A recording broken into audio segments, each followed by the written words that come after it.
नमस्कार, मैं हूं आपके साथ शीनम शर्मा। स्वागत है आपका खबर दमदार में। तमाम खबरें आपको बताएंगे। सबसे पहले बात करेंगे शहर की सरकार की। सबसे पहले आपको 4 मई को कितने जिले, कितने मंडल, कितने निगम और कितने पालिका में चुनाव होने हैं वो आपको बताने जा रहे हैं, क्योंकि 4 मई को पहले चरण के लिए वोटिंग होनी है। और ये आप देख सकते हैं 37 जिले इसमें कवर होंगे। 75 में से 37 जिलों में वोटिंग होगी।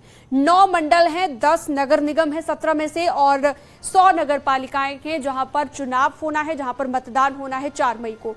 इन सब के नाम आपको बता दूं: लखनऊ, वाराणसी, आगरा, सहारनपुर, फिरोजाबाद, गोरखपुर, झांसी, मुरादाबाद, प्रयागराज और मथुरा। ये आपको हम बता रहे हैं। इन 10 नगर निगमों में पहले चरण में वोट डाले जाएंगे। वो कौन कौन से हैं वो हमने आपको बताया। अब पहले चरण की वोटिंग के लिए कुल प्रत्याशी कितने हैं?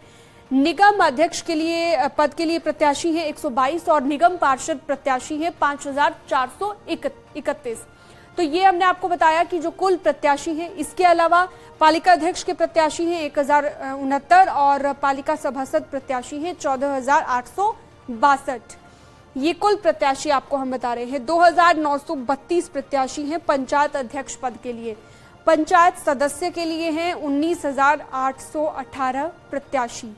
तो ये चुनावी मैदान में हैं। इतने जो संख्या हमने आपको बताई, जो आंकड़े हमने आपको बताए।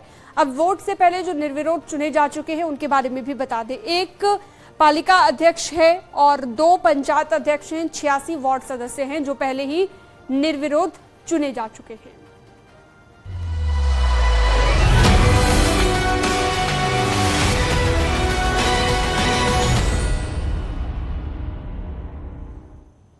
तो यूपी नगर निकाय चुनाव के पहले चरण को लेकर चुनाव प्रचार थम चुका है। यूपी के 37 जिलों में चुनाव प्रचार थम गया है। पहले चरण में इन्हीं 37 जिलों में मतदान होने हैं। पहले चरण के लिए चुनाव प्रचार के आखिरी दिन यानी कि आज मुख्यमंत्री योगी आदित्यनाथ ने 3 रैलियां की।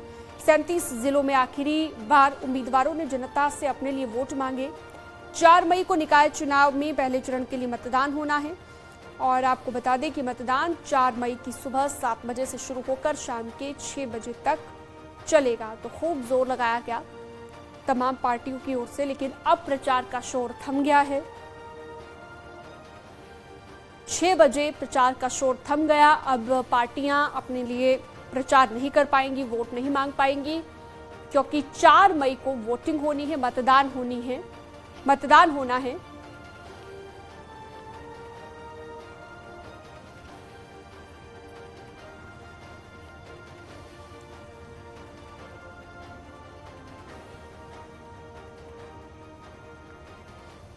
तो उत्तर प्रदेश निकाय चुनाव में आज पहले चरण के लिए चुनाव प्रचार थम चुका है। पहले चरण की वोटिंग के लिए आज आखिरी दिन मुख्यमंत्री योगी आदित्यनाथ ने बीजेपी प्रत्याशियों के लिए जमकर प्रचार किया है।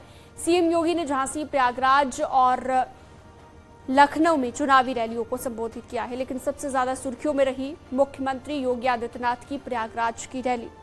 वो इसलिए कि माफिया अतीक अहमद की हत्या के बाद प्रयागराज में सीएम योगी की ये पहली रैली थी। यहाँ पर मुख्यमंत्री ने कहा कि प्रयागराज अपनी आध्यात्मिक और न्याय पाने की धरती के तौर पर जाना जाता है। तुलसीदास ने कहा था, जो जैसे कर्म करता है वैसा फल पाता है। जिस प्रयागराज में न्याय मिलता है उसे कुछ लोगों ने नाइंसाफी और अत्याचार का शिकार बना दिया था। ये प्रकृति सबका हिसाब करती है, ये मुख्यमंत्री ने कहा।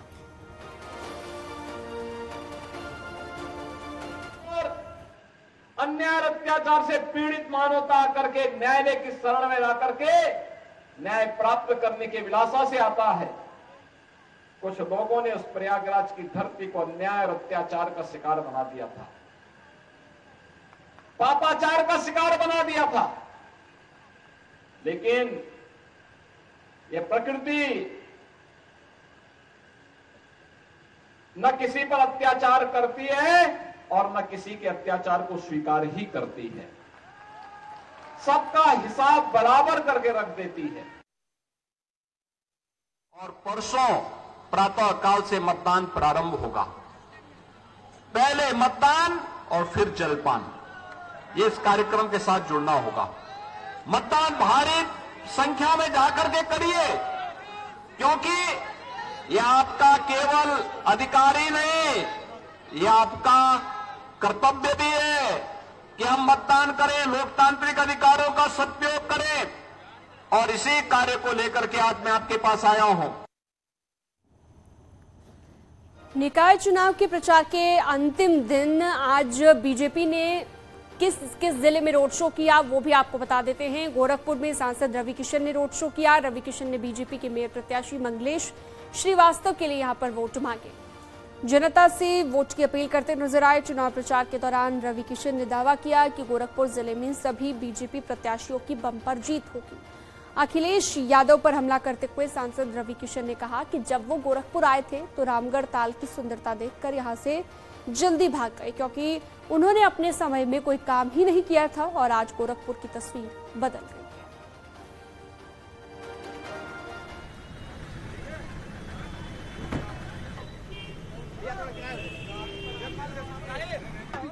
है। सपा की राष्ट्रीय अध्यक्ष जी बहुत बड़े नेता हैं और उनको भी पता है कि वो बहुत बड़े नेता हैं, लेकिन वो आए तब जब चुनाव खत्म हो गया।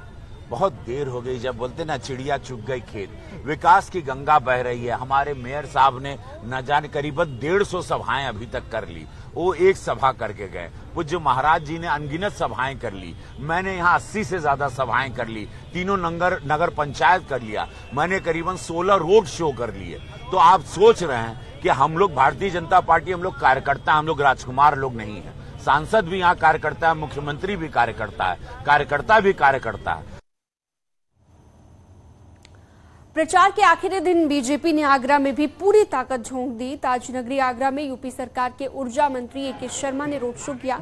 बीजेपी प्रत्याशी हेमलता दिवाकर के समर्थन में ए.के. शर्मा ने वोट मांगे। रोड शो में बीजेपी विधायक धर्मपाल सिंह, एमएलसी विजय शिवहरे, आगरा उत्तर से विधायक पुरुषोत्तम खंडेलवाल भी यहां पर मौजूद रहे। तो तमाम जो बड़े नेता रहे पार्टी के, उन्होंने आखिरी दिन भी प्रचार में पूरी ताकत झोंकी है।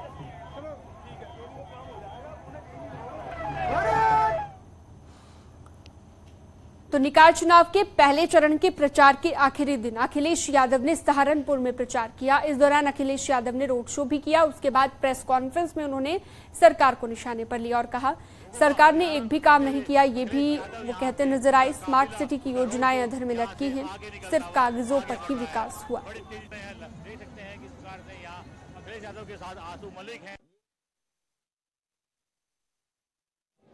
वहीं जो शहरों में सुविधाएं देनी चाहिए थी, मिलनी चाहिए थी, हमें पीछे मुड़ के देखना है क्या इस सरकार ने वो सुविधाएं दी हैं। ये स्मार्ट सिटी है, केवल नाम के लिए स्मार्ट सिटी है। क्या कूड़ा का निस्तारण ठीक हुआ? क्या नालियां नाले ठीक हो गए? क्या बिजली का इंतजाम जो होना था वो ठीक हुआ? और स्मार्ट सिटी ये भी तय करता है कि वहां पर शिक्षा की व्यवस्था, स्वास्थ्य की व्यवस्था अच्छी होगी। सहारनपुर के लोगों को बताओ आपकी शिक्षा की व्यवस्था कितनी बेहतर हुई। ये वही बीजेपी के लोग हैं जिन्होंने सरकार बनने के बाद कहा कि हम सस्ती शिक्षा दिलवाएंगे। आज शिक्षा का स्तर क्या है और कितनी महंगी है। स्वास्थ्य सेवाएं जहां ठप हैं।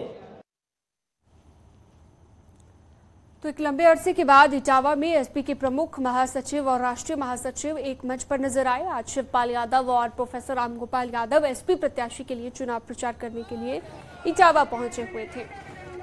सदर नगर पालिका प्रत्याशी के लिए वोट मांगने के लिए शिवपाल और रामगोपाल पहुंचे हुए थे। ये तस्वीर काफी लंबे अरसे के बाद देखने को मिली है।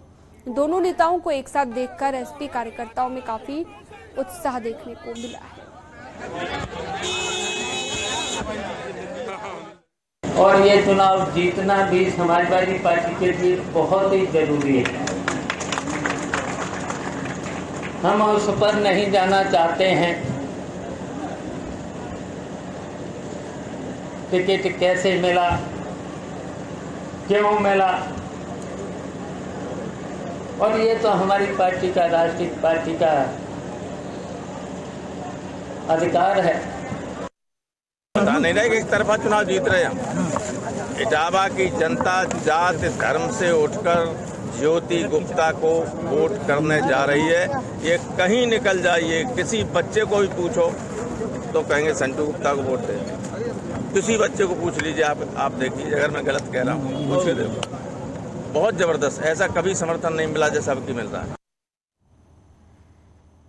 रामपुर से बीजेपी की सांसद रह चुकी अभिनेत्री जयाप्रदा ने आज निकाय चुनाव के लिए प्रचार किया। जयाप्रदा ने शहर की सरकार के लिए बीजेपी प्रत्याशी के समर्थन में रोड शो किया। जयाप्रदा ने नगर निकाय चुनाव में बीजेपी प्रत्याशियों की जीत के लिए लोगों से अपील की। इस दौरान आजम खान पर जयाप्रदा ने जमकर निशाना साधा और कहा कि आजम खान हर बार हार रहे हैं, इसलिए तो हार मानते हुए भी वे जीतने की उम्मीद करते हैं। वे कहा कि कद्दावर नेता है।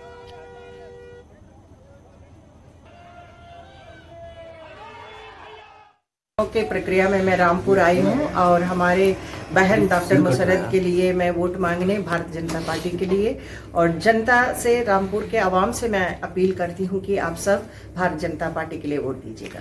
आजम खान अभद्र भाषा का प्रयोग कर रहे हैं अपनी जनसभाओं में, उनके लिए क्या कहना चाहेंगे? देखिए, आजम बौखला गया है और आजम को कोई सुधार नहीं सकते हैं, क्योंकि आजम हर बार हार रहा है, इसीलिए तो हार मानते हुए भी वो जीतने का वो उम्मीद करते हैं।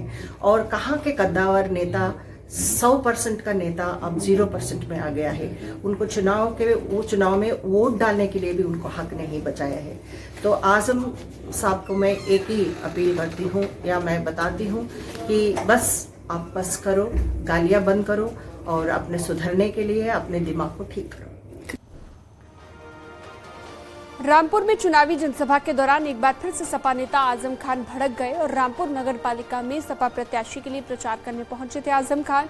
इस दौरान आजम खान ने कहा कि ये ओहदा तो है कि दिलों पर राज कर, जो लोग एमएलए या एमपी के नाम पर राज करते हैं वो घटिया लोग होते हैं। ये सभी बातें आजम खान ने कही। उम्मीदवार कोई भी हो, इलेक्शन आजम खान साहब का होता है। हमारे साथ जो शुरू कर सकते हो करो, क्या होगा? मर ही तो जाएंगे, तो सबको मरना, मौत सबको आएगी। लेकिन मुझे याद है कसर ने मेरे राजा से बदतमीजी की थी और उस दिन मेरा दिल खून के आंसू रोया था।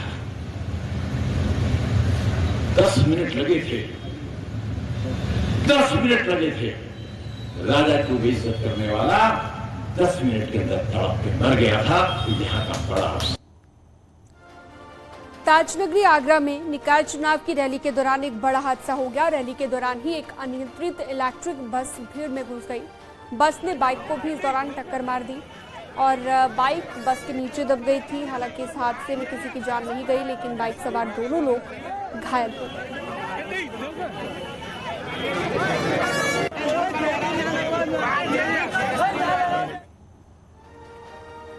गोरखपुर में निकाय चुनाव को लेकर प्रशासन पूरी तरह से मुस्तैद है। शहर में एसएसपी डॉक्टर गौरव ग्रोवर ने निष्पक्ष चुनाव के लिए अहम बैठक की। बैठक के दौरान एसएसपी ने सभी पुलिस अधिकारियों को दिशा निर्देश दिए जिनकी ड्यूटी चुनाव में लगी है, और चुनाव में खलल डालने वालों से सख्ती से निपटने के निर्देश दिए गए। आपको बता दें, गोरखपुर में पहले चरण के दौरान 4 मई को वोटिंग होगी, जिसके लिए प्रशासन ने पूरी तैयारी कर ली है।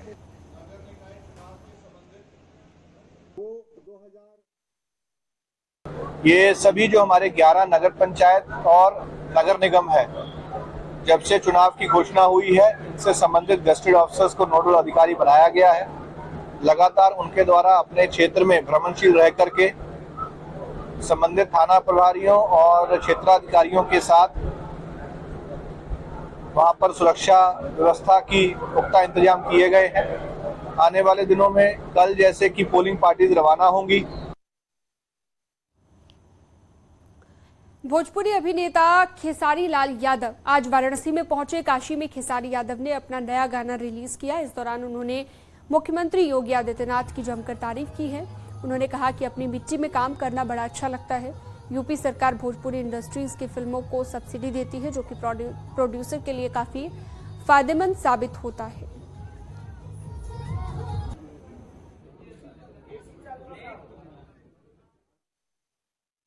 बिल्कुल सुरक्षित नहीं होता तो इतना 2 बार मुख्यमंत्री कैसे बनते वो? कहीं ना कहीं सुरक्षित है, तभी दुनिया के विश्वास में है। तो मेरे ना कहने और कहने से कुछ फर्क नहीं पड़ता है, लेकिन सुरक्षित जनता है तो ही शायद दोबारा भी हमारी योगी सरकार की सरकार आई और दोबारा भी दुनिया उनको एंजॉय कर रही है, उनके काम से खुश है, तभी तो हो रहा है।